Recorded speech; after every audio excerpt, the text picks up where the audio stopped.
Abonnez-vous et cliquez aussi sur la petite cloche de notification pour ne rien rater de nos prochaines vidéos. N'oubliez pas de partager aussi la vidéo et de la liker. Afrique N24. Teacher, bonsoir. Merci de m'avoir envoyé le discours de M. Tikpi Salifou Achadam. Comme tu l'exiges, et comme moi aussi, je ne t'ai jamais rien refusé. Je vais parler. Tu sais que je ne me retrouve pas dans tout ce que le PMP fait. Je ne suis pas des leurs. Je ne suis pas aussi leur ami. Mais normalement, quand un parti fait bien, je dois au moins avoir la décence de reconnaître que c'est bien et de cocher oui, c'est bien. Et si nous ne sommes pas encore à ça, et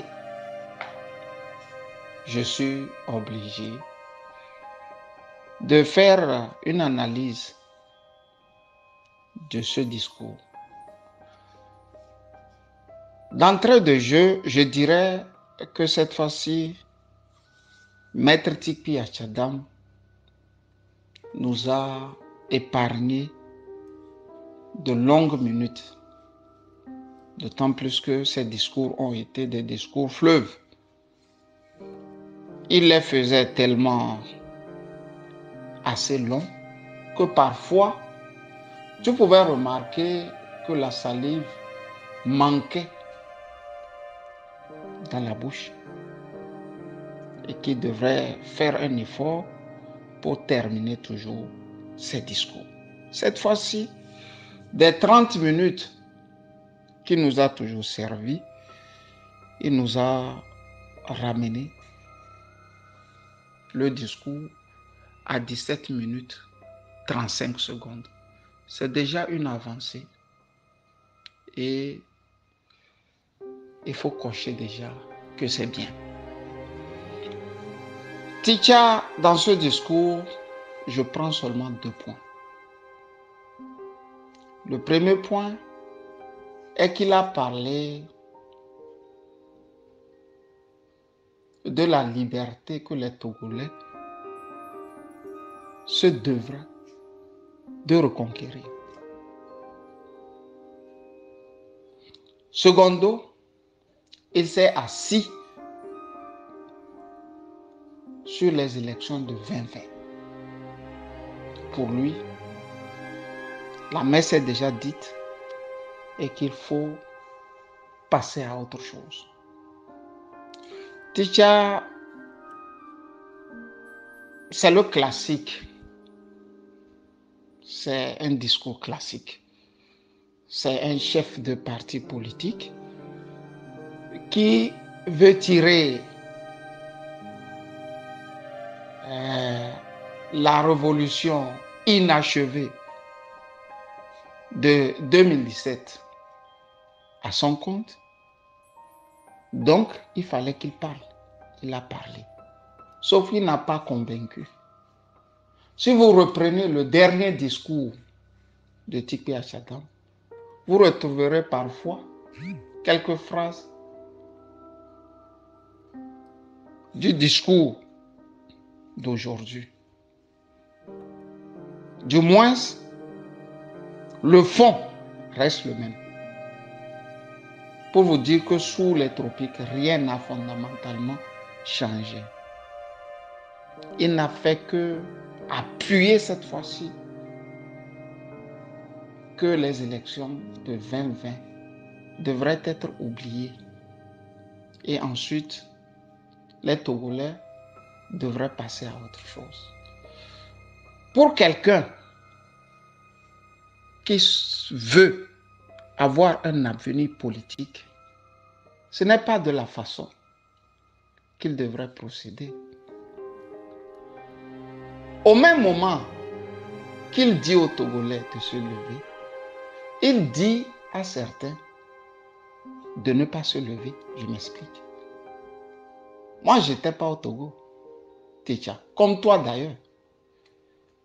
Mais des gens sont allés voter. Et des gens disent, eux, ils veulent la manifestation de leur victoire. Et ces gens-là sont en train de se battre encore. Mais la décence voudrait au moins que Achadan Tikpi approche ces gens, puisque lui n'est plus sur le territoire. Chers amis, où en êtes-vous? Et politiquement, on peut discuter. Vous voyez quelqu'un qui a seulement pour palmarès d'avoir appelé à une révolution. Qu'on le veuille ou pas, c'est lui qui a appelé à cette révolution. Il a appelé les autres sont venus. Et quand les autres sont venus, malheureusement, le révolutionnaire n'était pas aussi aguerri que ça. C'est pour ça que j'ai toujours dit que nous avions trop donné une forte note à Tikpi. Au lieu de 5, nous nous sommes empressés de donner Tikpi la note 9. On n'a pas cherché à savoir si Tikpi valait vraiment la note que nous lui avions tout de suite donnée. Et c'est cette note qui nous colle aux talonnettes jusqu'à nos jours. Et c'est pour ça le thème joue avec nous tous. Si tu n'es pas au pays depuis 5 ans, tu ne peux pas parler comme ça aux Togolais. Sur quoi moi, Camus Ali, je peux compter pour l'ouvrir et parler aux Togolais comme Tikpi parle aux Togolais? Sur quoi? Qui suis-je pour parler comme ça aux Togolais? 2020, ça n'a jamais existé. Levez-vous pour reconquérir votre liberté. Comme si avant lui, d'éminents Togolais n'avaient jamais dit ça. Quand vous voyez de près ce discours, vous l'écoutez, réécoutez, vous sentez que la personne qui parle ne pense pas d'abord aux Togolais. À la limite, elle pense à elle-même d'abord. Comment tenir ce processus-là jusqu'à ce que le pouvoir là tombe. Et si le pouvoir là va tomber, ce n'est pas à cause des sorties de Tikpi, vous le savez. Ce n'est pas parce que Tikpi parle maintenant que le pouvoir là va tomber. C'est parce que des Togolais se seraient dit qu'il est temps maintenant. Mais Tikpi veut conserver ce que nous voyons là, la constante là. Un Togo ni libéré, ni en guerre. Et c'est pour ça qu'il croit qu'il peut exister encore. Ça lui donne l'impression qu'il existe. Tenez-vous bien, dans ce discours de 17 minutes 35 secondes, Tikpi n'a pas parlé des prisonniers politiques. Tikpi a lancé 3 noms, lesquels noms sont des Togolais qui auraient pris sur eux d'abonder dans ce qui se passe au Mali. C'est ça qu'il appelle les panafricanistes. Et c'est vrai, c'est ces Togolais ont été aussi manifestés pour les Maliens. Ce sont des panafricanistes. Mais avant qu'il y ait des panafricanistes qui ont été arrêtés, il y avait d'abord des Togolais nationalistes, patriotes, qui avaient cru en Tikpi et qui sont dans les prisons. Vous voyez que Tikpi n'a pas levé un petit doigt en leur honneur. Jamais. Jamais. C'est ça qu'on appelle le cynisme en politique. Le garçon là est cynique. Il est cynique. Les prisonniers politiques là, c'est ça qu'ils appellent les moutons de Tabaski de la lutte. Ce sont les moutons du djihad que eux-mêmes ils ont lancés en 2017, je crois. Et pour ça, aucun Togolais lucide ne pourra dire à Tikpi qu'il est un grand homme. Aucun mot pour les prisonniers politiques. Il nous dit de nous lever, d'abord de nous asseoir sur les élections de 2020 et maintenant de nous lever. Mais Tikpi, comment on peut se lever quand toi-même tu ne fais? Les derniers panafricanistes que nous on a connus, Nkrumah était au Ghana. Il était au Ghana.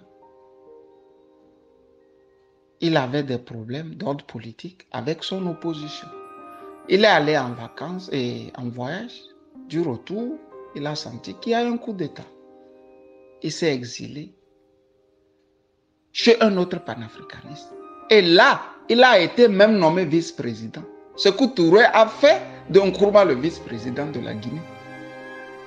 Malheureusement, la maladie va l'emporter à Bucarest, en Roumanie. Thomas Sankara, panafricaniste, est mort devant son peuple. John Jerry Rawlings est mort devant son peuple. Modibo Keïta est mort devant son peuple. Sylvanus Olympio est mort devant son peuple. Même Tavu, que vous avez cité, M. Tikpi, il est mort devant son peuple. Alors, quel panafricaniste vous êtes pour appeler les autres, les enfants des autres, à se lever quand vous-même, vous n'êtes pas devant pour donner l'exemple? D'autant plus que même si on peut vous reconnaître que vous êtes le patron et que votre vie vaut 10 000 fois la vie des autres, vous n'allez pas quand même mettre le pays sans dessus-dessous en divisant fortement l'opposition et en se cachant derrière des discours alambiqués, voire tordus. Tikpi Achadan, je vous rappelle que il n'y a pas encore 10 jours, le discours que Jean-Pierre Fabre a tenu dans son bureau et devant témoins dit ceci. Pour Jean-Pierre Fabre, donc pour l'ANC, d'abord, c'est Gilles-Christ Olympio qui a tué la lutte, divisé l'opposition. Ensuite vient le PNP, dont votre personne est tertio maintenant. Monseigneur Fanoukou Podjro, un opposant vous classe à 3 comme ceux-là qui ont tué la lutte au Togo. La décence voudrait au moins que vous lui montrez que non. C'est lui qui est dans le faux. C'est Fabre et l'AMC qui sont dans le faux. Tipeee, ce que tu es sorti dire ce soir-là. Moi, Camus Sali, je voudrais te poser la question. Qui t'a écrit le discours?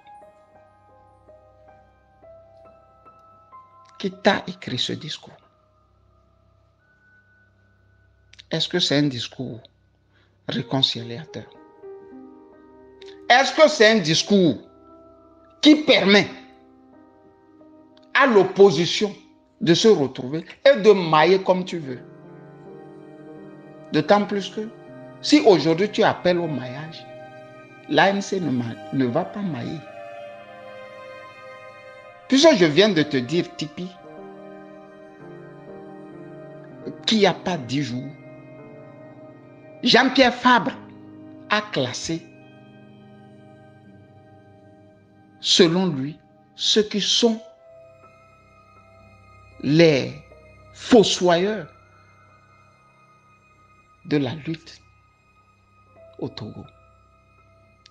Et vous êtes en seconde position. Tipeee, ben en dambeza, peut-être que on force quoi. En dambeza, on force. Parce que on m'a besoin de d'accord quoi. Très d'accord. Moi, j'ai fait ce codé, un Tipeee. Les gens là, quand ils veulent aller à l'école, tu retrouves des calés. Et dans cette foultitude de thèmes, il doit y avoir des gens sensés, intelligents, cohérents. Pour PNP, quoi. Et tu fais un blackout pour 5 ou 10 ans. Et tu vas voir ce qu'ils vont faire de ce parti. Le parti, tu l'as créé, ce n'est pas à toi. Le parti appartient aux militants. Ce que tu es en train de faire là, je suis désolé de te le dire. Tu vas finir mal. Parce qu'à la fin, Tovunu Indi Koko. Ce sont les enjeux de la nature. Et la nature est curieuse. Tu ne peux pas faire ça au Togolais. Quand le gaz est pratiquement à un prix qu'ils ne peuvent pas se le procurer. Quand manger devient terrifiant. Quand boire devient une sinécure. Je crois savoir que la politique aussi, c'est l'éthique, non? Tipeee. Qui vivra, verra. Si c'est nous qui avions raison, on verra. Si c'est toi, on verra aussi. Mais le jour, toi tu auras raison sur tout ce que tu fais contre les Togolais. Moi je viendrai te dire, cher ami, cher frère, tu as raison. Je te présente mes excuses. Mais si tu n'as pas eu raison, fais en sorte aussi de ne pas me dire moi que tu avais tort, mais dis-le au peuple togolais. C'est tout ce que je te demande. Bonne soirée, Camus Sali.